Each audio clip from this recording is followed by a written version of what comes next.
बड़ा अफसोस होया यार ये गल सुन के 25 साल हो गए ने आज मैंने इस गल का पता लगदा पिया की होया और यार मैं ना डॉक्टर कोल गया डॉक्टर कहंदा तेरी किडनी फेल हो गई है मैंने आज पता लगदा पिया भाई मेरे पेट विच भी स्कूल है सही गल है यार वेख मेरे पीछे पढ़ाइयां चलदियां पियां ने और उस तो बाद मैं जेडी रोटी खांदा भाई मेरी रोटियां बेच के फीसां पे कर दे पे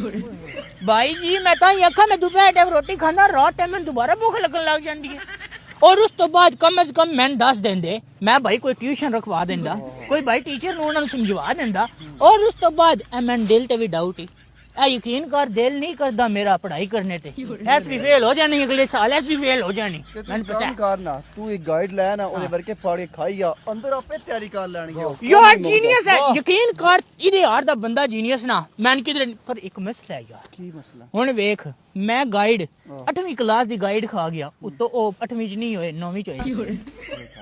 फिर ते भाई काम खराब हो जाने पैसे जाया हो जाए यार ये बड़ा मसला है यकीन कर और तेन मैं एक पते दी गल दसा पता जेड़ा हुंदा सबज रंग दा हुंदा ते दो गल्लां और दसा एक ते दो गल्लां हैं कहदा यार कदी ना कदी इंज हो जावे कोई अमीर बंदा होवे उसदा बेटा डूब रहा होवे ते मैं ना ओनु जाके बचा लवां मैं मैं तैरना को नहीं आंदा लेकिन फिर भी ना मैं एक बारी बचा लवां मैं ओनु हॉस्पिटल ले जावां उस तो बाद ओ अमीर आदमी मेरे कोल आवे ओ डॉक्टर कोल आवे डॉक्टर कहे कि मेरा बच्चा बच गया डॉक्टर कहे हां मेरा बच्चा बच गया वो आखे उस बंदे बचाया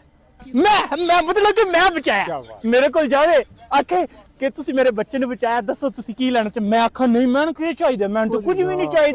ते पैसे देने की कोशिश करे मैं कहा नहीं मैं नहीं लेने हालांकि मेरा दिल है कि पैसे मिल जाए लेकिन मैं ना जान के एक्टिंग करा नहीं मैं नहीं चाहिए कभी नहीं कुछ ले लो कुछ सोना वगैरह ले लो कोई घर मैं कहा नहीं मैं नहीं चाहिए फिर अगले दिन मेरी अखा ते पट्टी बनी होवे मैंने किधर लेके चला जावे अच्छा उस तो बाद जो अखा दी पट्टी खुले महल कवे भाईजान ਤੁਹਾਡੇ ਵਾਸਤੇ ਹੈ मैं अंदर जावा है तिजोरी च ना वड्डी तिजोरी बनी होवे सोने वाली मैं जी खोला पैसा ही पैसा मैं कवा सर जी दी की जरूरत आई नहीं पुत्र तेरे वास्ते ही है कोई मसला नहीं हर रोज उदा पुत्र आके आखे सर बहुत शुक्रिया तुसी मैंने बचाया मैं ना मतलब इंज प्रोटोकॉल हो जाए मेरा उस तो बाद भाईजान उसदी कोई बच्ची भी होवे अमीर सी अच्छा मैं ना विआह करा दे बड़े बस मेरी ते मजे लग गई मेरी ते मजे लग गया कदी अंज हो जावे ना अल्लाह करे भाईजान एक ऐसा काम मैं जड़ा ना इमरान खान भी नहीं कर सकता जड़ा शहबाज शरीफ भी नहीं कर सकता भाईजान मरीम नवाज भी नहीं कर सकती कतर दा वजीर आजम भी वो शायद नहीं कर सकता सिर्फ तुसी ओ शख्सों वाहिद जड़े काम कर सकते हो पता के मैंने फॉलो कर सकते हो मैंने फॉलो करो जल्दी से मेरे आएंगे और वीडियो आंदियां रहनी ठीक है भाईजान आ जाओ